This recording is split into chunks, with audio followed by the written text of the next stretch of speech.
I was standing in a quiet hallway of a nursing home when my grandfather finally looked at me and asked one simple question. Did they really sell it? The hallway smelled like disinfectant and old paper, the kind of smell that tells you time moves differently inside these walls.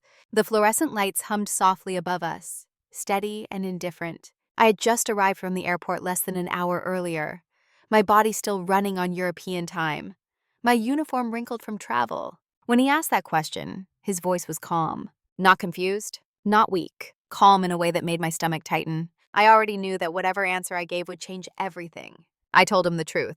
While I was stationed at Ramstein Air Base in Germany, my father had sold his antique watch, the one he promised me, and used the money to help buy my half-sister a $15,000 car. My grandfather did not raise his voice. He did not cry. He did not even sigh. He reached slowly for his phone, scrolled until he found one name, and pressed call. When the line connected, he said only 7 words. It is time they met my lawyer. In that moment, everything I thought I understood about my family began to collapse. My name is Nicole Griffin. I am 31 years old, and I have been serving in the United States Air Force for almost 9 years. When this story began, I was stationed overseas at Ramstein, living out of a suitcase, counting weeks by deployment schedules and time zones instead of birthdays and holidays. From the outside, my family probably looked respectable, stable, the kind of family that smiled at church on Sundays and sent carefully worded Christmas cards every year. But from the inside, it had always been uneven. My mother passed away when I was young.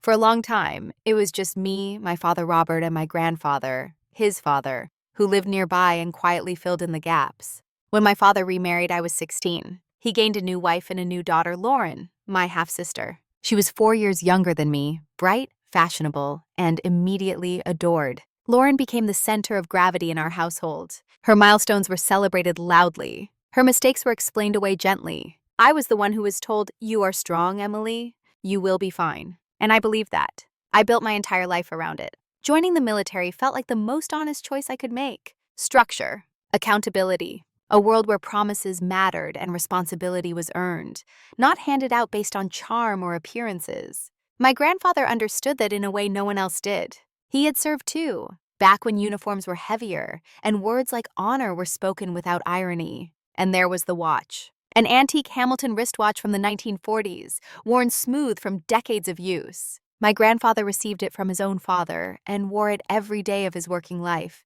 He used to tap the glass and say it reminded him that time was something you earned, not something you wasted. When I was 23, just before my first overseas assignment, he took it off his wrist and placed it in my hand. One day, he said, looking directly at my father, "This will be yours. You understand its value." I never wore it. I kept it stored carefully in its original case at my grandfather's house. To me, it was not an accessory. It was a promise. While I was stationed in Germany, life moved forward in 2 separate timelines. Mine was measured in early mornings, flight schedules, and quiet phone calls home when the signal allowed. Theirs was measured in upgrade social events and conversations that happened without me. I did not realize how far apart those timelines had drifted until the first casual comment slipped through the distance. "Lauren finally got the car she wanted," my father said during one of our calls, pride thick in his voice. "That is great." "Just great," I replied automatically. "What did she get?" There was a pause on the line. "Something imported," he said. "Special." I remember smiling to myself, thinking it was ironic he mentioned Europe while I was the one actually living there. I did not ask about the price. I did not ask how. I assumed, foolishly, that it was not my business. 2 weeks later, the nursing home called. My grandfather had taken a small fall. Nothing catastrophic, they said, but it was time to consider longer-term care. I requested emergency leave and flew home as soon as approval came through. Jet lag clung to me like fog when I landed, but I went straight from the airport to see him. That was when I noticed the empty drawer. My grandfather kept the watch in the top drawer of his nightstand, wrapped in a faded handkerchief. The drawer slid open too smoothly. Inside, there was nothing. For a moment, I told myself I was mistaken, that maybe he had moved it, that my eyes were tired. I asked the nurse casually if my grandfather had requested any personal items be stored elsewhere. She shook her head. When my father arrived later that afternoon, I asked him directly, "Where is Grandpa's watch?" He did not meet my eyes. "We took care of some things," he said. "You do not need to worry about it." That phrase had followed me my entire life. It had always meant the opposite. I pressed him. He sighed, clearly irritated. "Emily, you are not here." Tick. You do not see the full picture. Adult decisions had to be made. That night, I barely slept. Every instinct drilled into me by the military told me something was wrong. The next morning, sitting beside my grandfather's bed as sunlight filtered through thin curtains, he asked the question himself. Did they really sell it? I swallowed hard and told him the truth. The silence that followed felt heavier than any argument. If I am being honest, none of this should have surprised me. The signs had been there for years. I just did not know how to name them back then. Or maybe I did, but naming them felt like betrayal. When my father remarried, he said we were starting fresh. At 16, that sounded hopeful. I wanted to believe families could reset like machines after an update. What actually happened was that the rules changed, and no one explained them to me. Lauren arrived with ease. Space was made for her. Birthdays grew bigger. Conversations revolved around her plans, her dreams, her needs. If she wanted something, the question was not if, but when. I learned to sit quietly at the table, nodding, smiling, waiting for my turn to speak, and often watching it pass. My father used to say, "Emily is independent. She does not need much." It sounded like praise. It felt like permission to be overlooked. My grandfather noticed. He always did. He lived 10 minutes away in a small house that smelled of coffee and old books. When I was home, I stopped by in the evenings just to sit with him. Sometimes we talked. Sometimes we watched the news in silence. "You chose a hard road," he once said, pouring coffee into chipped mugs. Hard does not mean wrong.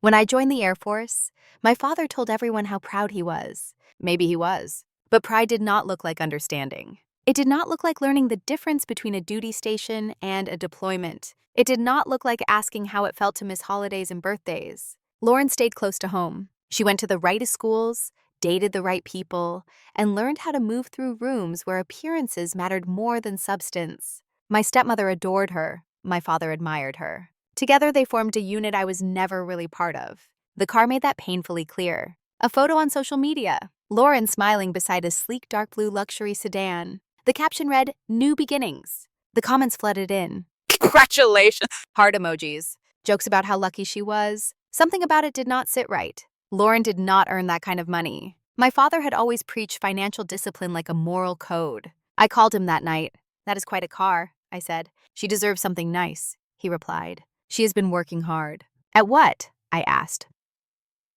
Before I could stop myself, there was a pause. "Emily," he said, warning already creeping into his voice, "you would not understand. You are not here." That phrase again. I let it go. Or at least I tried to.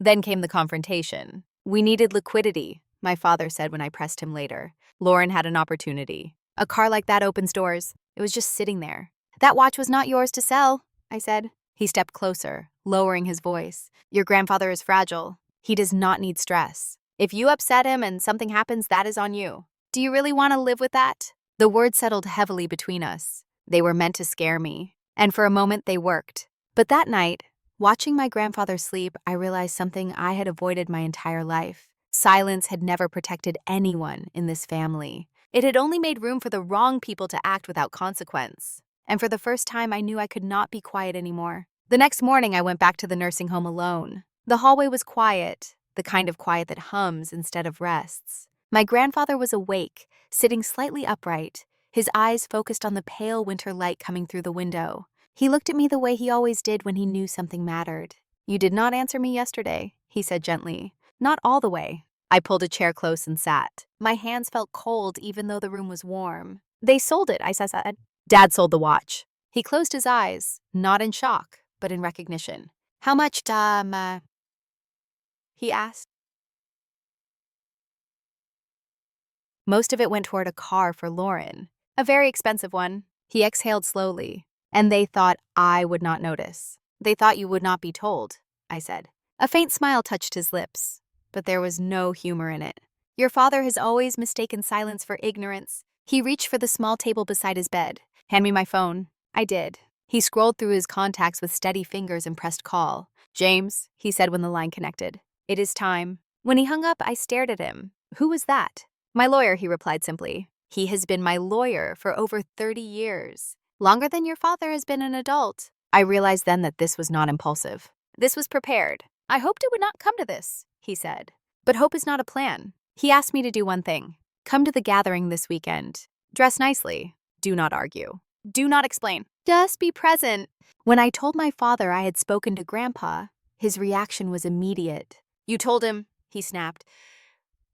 "Do you have any idea what you have done?" "I told the truth," I said. He laughed sharply. "You always had a flair for drama. He will forget by tomorrow." "You do not know him very well," I said. He hung up. Sunday arrived quietly. I visited my grandfather first. He was dressed neatly, wearing the sweater he saved for important days. "If the lesson is going to mean anything," he said, "it needs witnesses." The house was already full when I arrived. Laughter spilled onto the porch. Music played softly inside. Everything looked the same. Polished furniture. Framed family photos. Lauren stood near the window, showing someone pictures of the car. When she saw me, her smile faltered, then returned. "Emily, you made it." "Of course," I said. My father appeared moments later, drink in hand. "Let us keep things pleasant today," he said.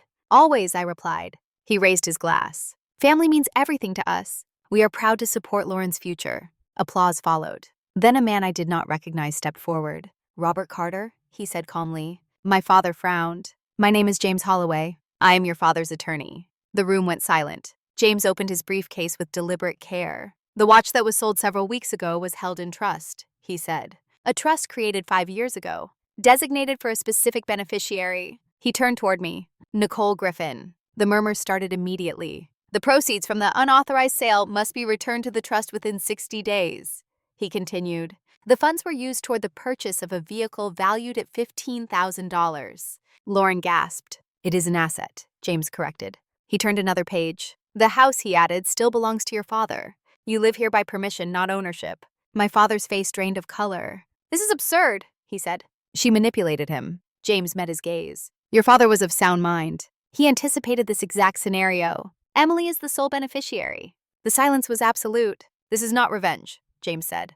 "This is accountability." The gathering dissolved without ceremony. Guests left in small groups, murmuring excuses, avoiding eye contact. No one stayed to help clean up. The celebration had curdled into something no one wanted to be associated with.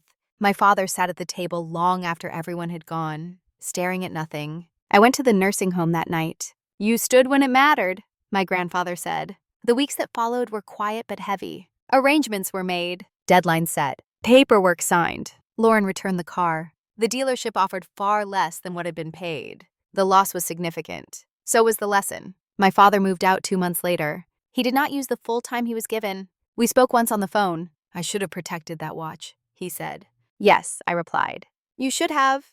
It was not an apology. It was accountability. My grandfather passed away in April. At the funeral, I spoke about time, about truth, about integrity. Afterward, James handed me a small velvet box. Inside was the watch. The trust had repurchased it quietly. I keep it wrapped in the same faded handkerchief. Sometimes I wear it when I need reminding of who I am. Life did not become perfect, but boundaries were set. And I re-enlisted, not because I was running, but because I finally knew what I was standing on. I do not wear the watch every day. Most of the time, it stays in my desk drawer, wrapped in the same faded handkerchief my grandfather used for decades. When I open the drawer, I can still smell the faint trace of oil and time, like something earned rather than given. The ticking is steady, unimpressed by excuses, unmoved by emotion. Life did not reset after that Sunday. Families do not suddenly become fair just because the truth comes out. Lauren and I speak occasionally now, carefully, like people walking across thin ice. My father and I keep our distance,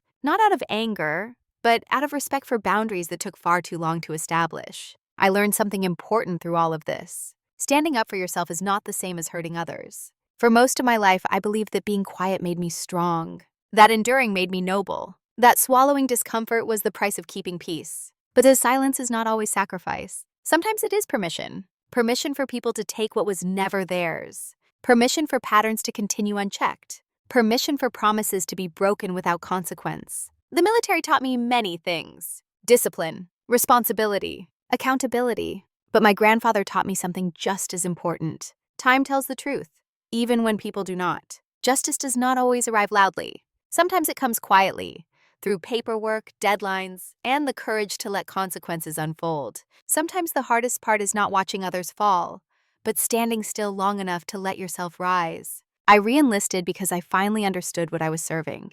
My values, my name, my integrity. If this story resonated with you, I want to ask you something. Have you ever stayed silent to keep peace, only to realize the cost was yourself? Have you ever had to draw a line with family, knowing it would change everything? Boundaries are not betrayal. They are self-respect. And sometimes, the greatest inheritance is not an object at all, but the courage to stop accepting less than you deserve. Thank you for listening.